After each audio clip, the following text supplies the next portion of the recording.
The world's biggest video game show. It's loud, it's busy, and you really have to fight your way through the crowds.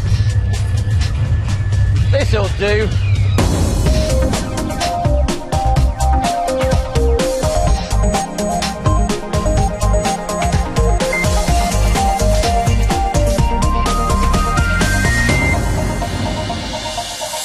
Welcome to Click. I'm Spencer Kelly and welcome to Los Angeles. Now for 1 week every year the multi-billion-dollar video games industry descends on downtown LA to show the world its firepower. And it all happens there in the Los Angeles Convention Center. This is E3. And this week, the biggest companies are sprinkling their magic over the Electronic Entertainment Expo. But will we be spellbound by what's to come? Plus, we meet the TVs that want to give you the blockbuster experience without the games console. All that plus the latest tech news from around the world and a new way of sharing photos with your friends and family in Webscape. And so, to business. And we start with news from the three big console manufacturers, Sony, Microsoft and Nintendo.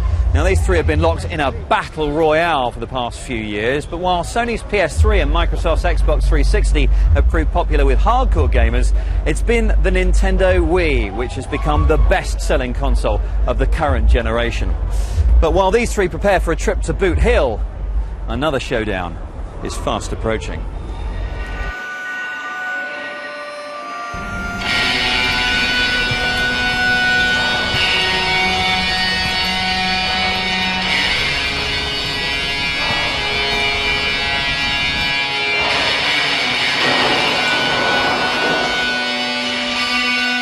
He used to be the meanest hombre in Console Gulch.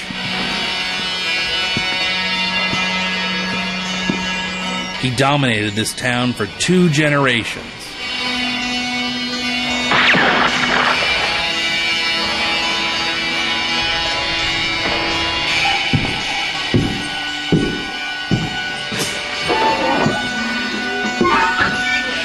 Mad Dog Microsoft McCready might have been a stranger in town. But over the space of a few short years, he built up a power base that challenged and then overtook his rival.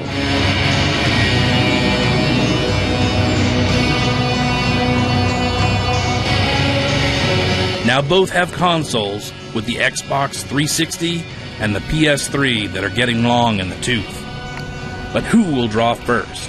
Who will bring a new machine into the fight to replace the respective consoles which have become old-timers?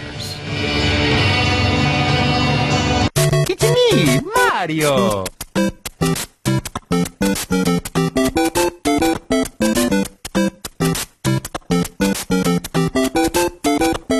Of course, Nintendo will beat Sony and Microsoft to the draw. They'll be the first company to have a next-generation console in the marketplace with the launch of the Wii U. Right now, the entire video games industry is waiting with bated breath for the launch of this new console. But here at E3, Nintendo's remaining tight-lipped about things like pricing or when it's even going to be available. But the bigger question hanging over the Wii U is, can Nintendo replicate the incredible success that they enjoyed with their last home device, the Wii? Legendary games designer and the creator of Mario, Shigeru Miyamoto, took to the stage at Nintendo's press conference to rapturous applause, and he wasted little time in showing off Nintendo's new home console, the Wii U. A machine capable of HD graphics that, like the Wii before it, makes use of an innovative controller.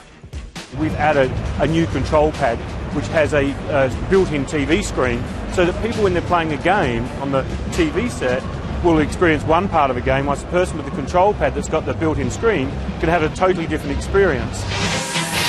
The controller's motion sensitive and features a camera and touchscreen.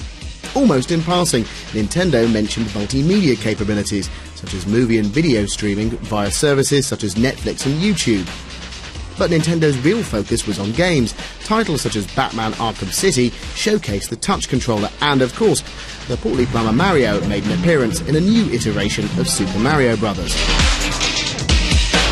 And as the old Wii got gamers up off the sofa, exercise titles like Wii Fit U and dance game Just Dance 4 will attempt to get gamers to move like Jagger. But while the Wii U lineup of games does indeed seem fun, I can't help thinking that based on the evidence of the titles on show, some developers are struggling to find compelling uses for its new controller. I think you've been zombified and hungry now.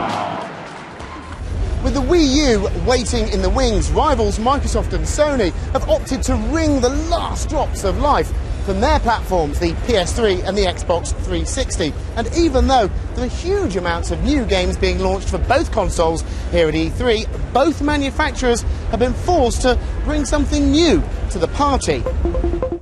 Microsoft came out fighting at its E3 press event, kicking off with a trailer and gameplay from Halo 4. Sci-fi super soldier, the Master Chief, blasted his way through a horde of aliens new to the Halo series. New weapons, new bad guys, same first-person setup. Meet colourful and interesting extraterrestrials and introduce them to your boomstick. Microsoft's big news, though, surrounds a system it's dubbed SmartGlass. SmartGlass is a free app which allows touch devices like tablets and smartphones to connect to an Xbox. You would tap it and it would know that it's in the proximity of an Xbox, it would know what's contextually occurring in the Xbox, and it would basically allow you to have intelligence passed from the Xbox to whichever device is in your hand. We're obviously big proponents of what we create at Microsoft. We also will have the app available on Android and iOS.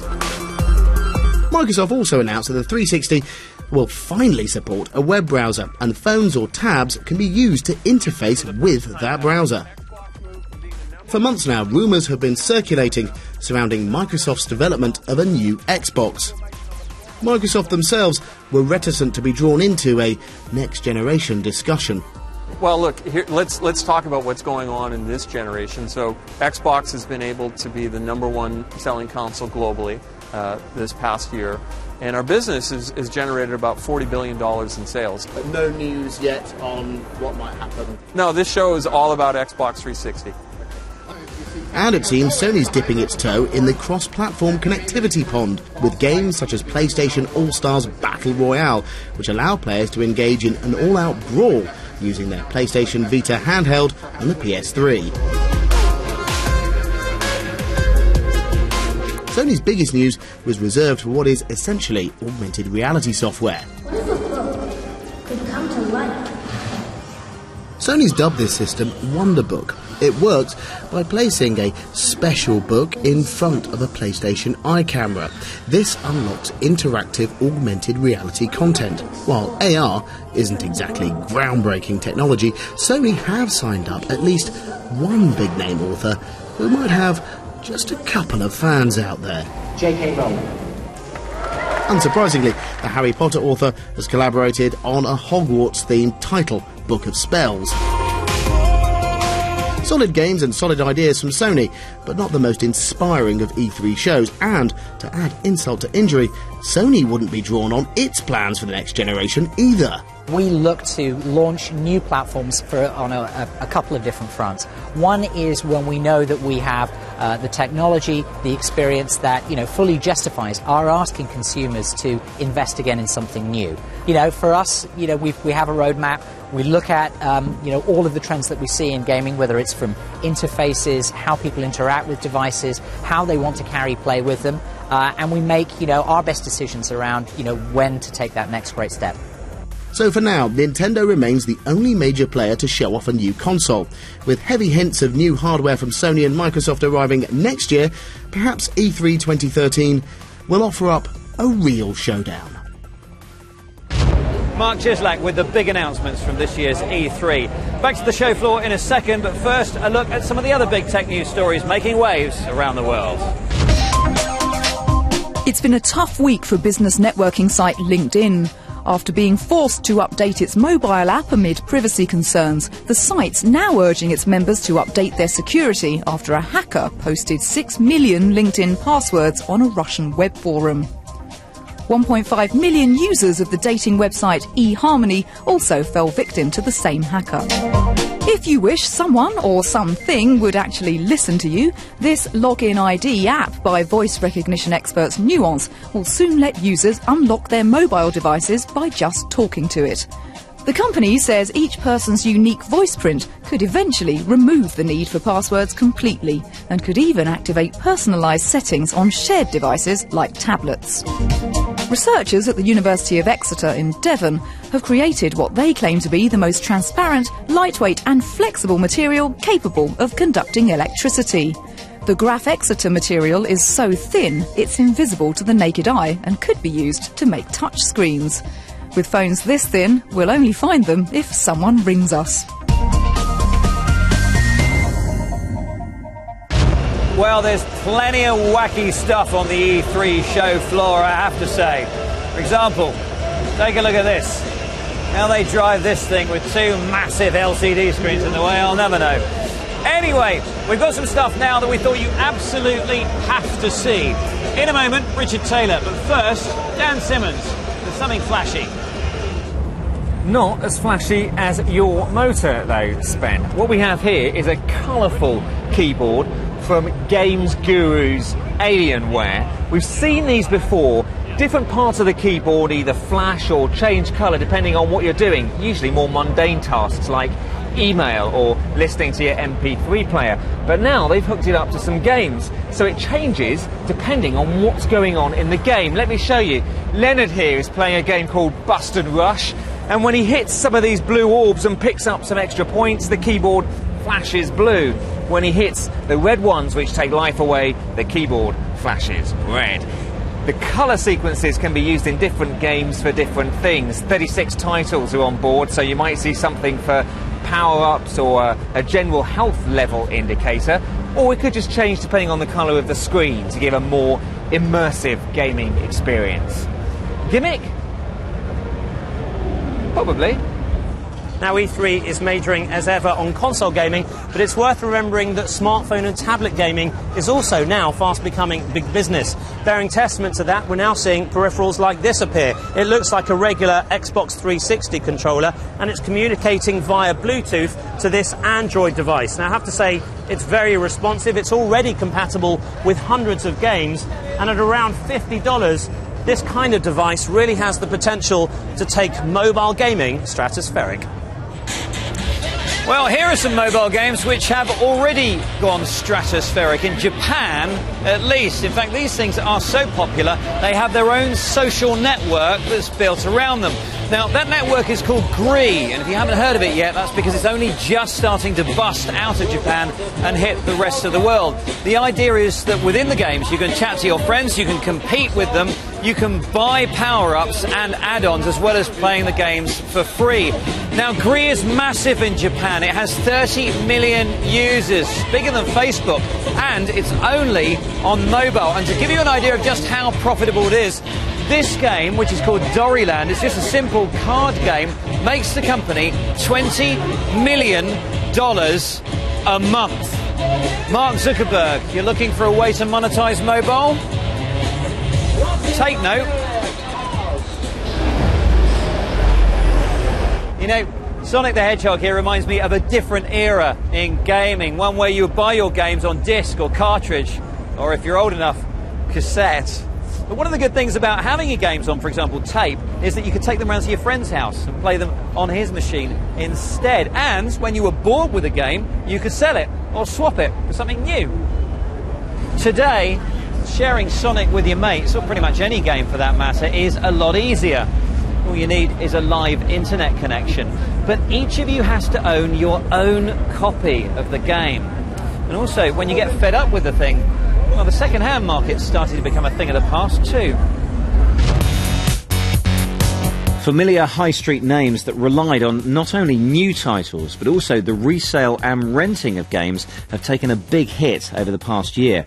Game, just one of the higher profile victims of a changing landscape. The marketplace for downloading games is growing quickly. The online market now accounts for a quarter of total spend on games. And companies like Steam, OnLive and Gaikai are now offering games to play instantly, streaming them without the need to download them first. These companies serve up blockbuster title games playable on multiple devices without the need for even a console. Both Samsung and LG have penned deals with Gaikai to use its streaming technology to offer console-quality games straight to their high-end internet-connected TVs.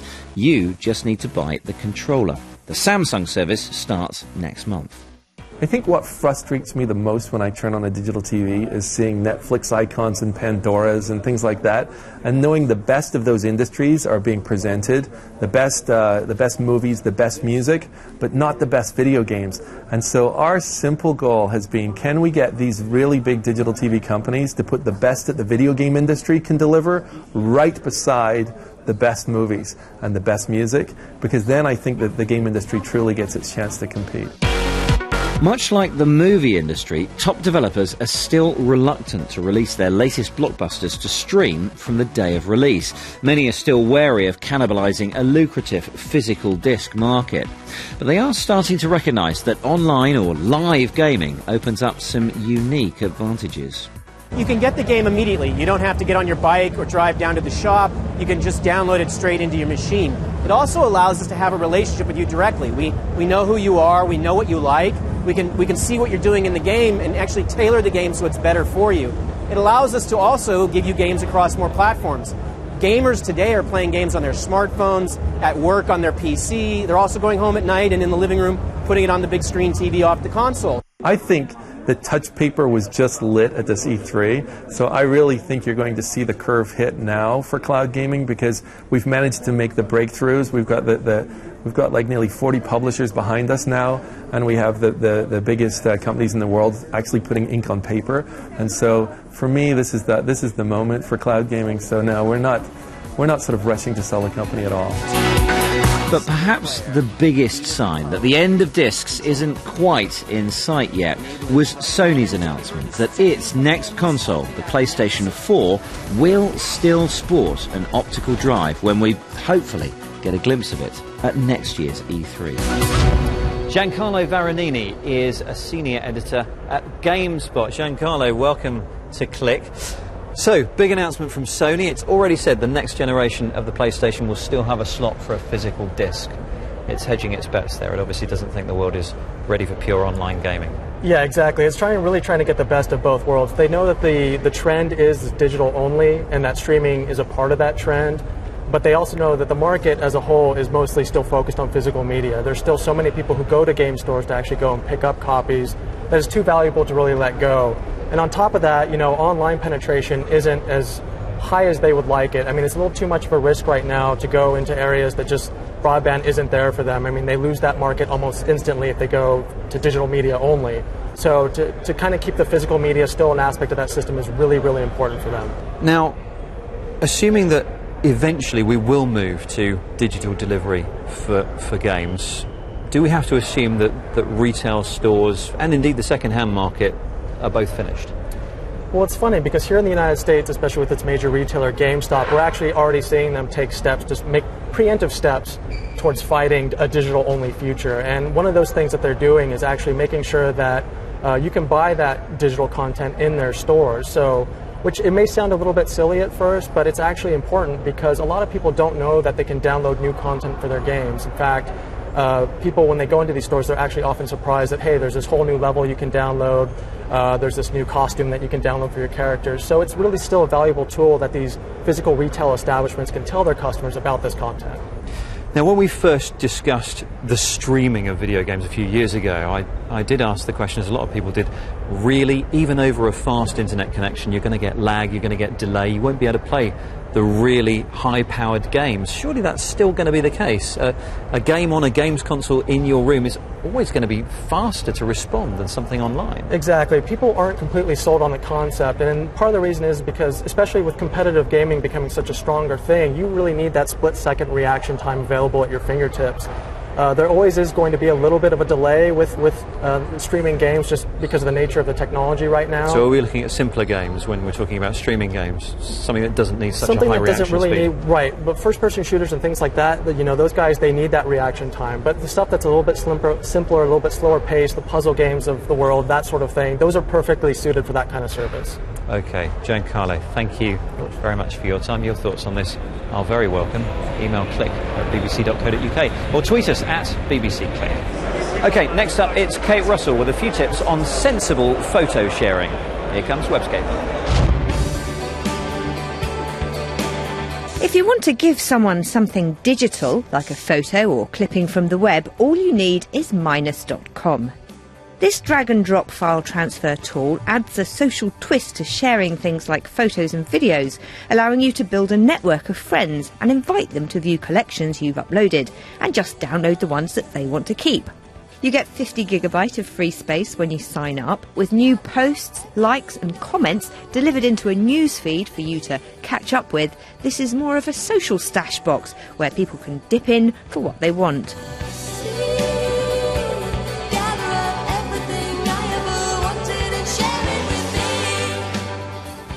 It is slightly annoying that the default option for any uploads that you make, like this dodgy looking crew in the Nevada desert, is set to public. You can change that though in the settings, and then all you need to do is send the link to whoever you want to be able to download it.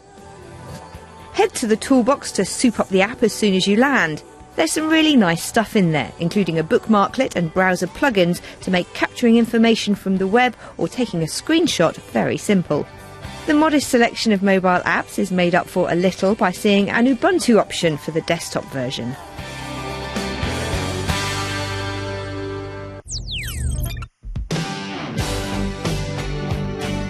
Exploring new places is always fun, but I do miss having local knowledge. Poynt is a location-friendly app that can plug that knowledge gap, providing a personal concierge service with links to businesses, events, petrol stations, restaurants and movie theatres wherever you are.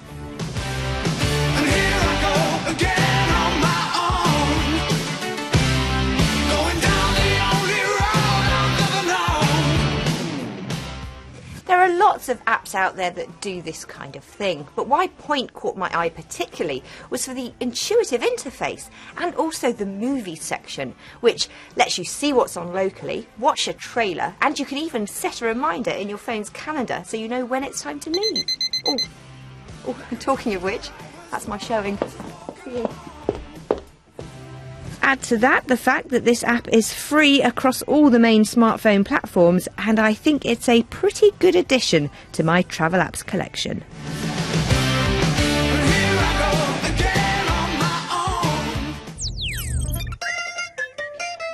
Euro 2012 dominates the sporting calendar this month, and you can get all the news, fixtures, results and stats from the official mobile app, available free across all the major smartphone platforms.